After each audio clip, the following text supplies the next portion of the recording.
Ritual ari-ari seperti ini adalah pintu menuju neraka.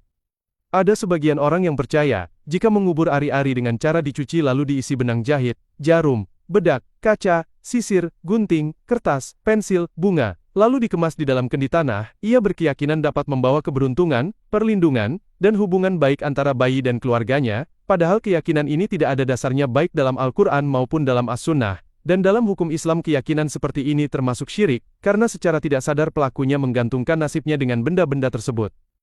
Ajaran seperti ini tidak ada tuntunannya dari Allah dan Rasul-Nya. Jika pelaku ritual tersebut tidak bertaubat dari keyakinan seperti itu maka kemungkinan besar ia mati dalam keadaan syirik, karena ia berkeyakinan ada yang dapat memberikan manfaat dan mudarat selain Allah, padahal tidak ada yang dapat memberikan manfaat sedikit pun kecuali dengan izin Allah, dan tidak ada yang dapat memberikan keburukan sedikit pun kecuali dengan izin Allah. Cara yang benar untuk menguburkan ari-ari adalah cukup gali lubang dengan kedalaman sekitar 50 cm.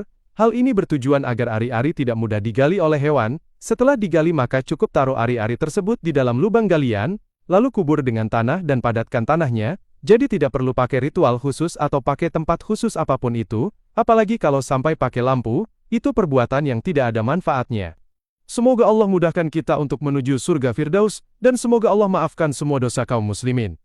Amin. Kalau tradisi nenek moyang yang baik kita pertahankan dan itu keharusan kita harus jaga. Tapi kalau tradisi nenek moyang kita ternyata menyelisih syariat Islam maka tidak boleh kita ambil ya. Dan ternyata sering tidak logis, subhanallah. Inilah yang menyebabkan dahulu orang-orang musyrikin tersesat karena mereka tidak mau merubah tradisi mereka. Inna wajadna aba'ana ala ummah wa inna ala atharihim muqtadun. Allah sebutkan pernyataan mereka dalam Al-Quran. Kami mendapati nenek moyang kami sudah seperti ini. Kami tinggal mengikuti mereka. Nabi Ibrahim alaihissalam waktu menegur kaumnya, kata mereka, kami dapati nenek moyang kami seperti ini. Ya. Kata Nabi Ibrahim, kalian nenek moyang kalian semua dalam kesesatan yang nyata. Islam harusnya satu dunia sama ya. Apa Islam zaman dulu tidak boleh berubah sampai Islam zaman sekarang. Kata Allah Subhanahu wa taala, al-yauma akmaltu lakum dinakum wa atmamtu alaikum ni'mati wa raditu lakum al-Islam madina. Pada hari ini telah aku sempurnakan bagi kalian agama kalian. Dan aku sempurnakan nikmatku bagi kalian. Aku ridho Islam menjadi agama kalian. Maka Islam telah sempurna, tidak bisa ditambah-tambah lagi. Apa yang di zaman Muhammad sallallahu alaihi wasallam bukan agama, maka zaman sekarang juga bukan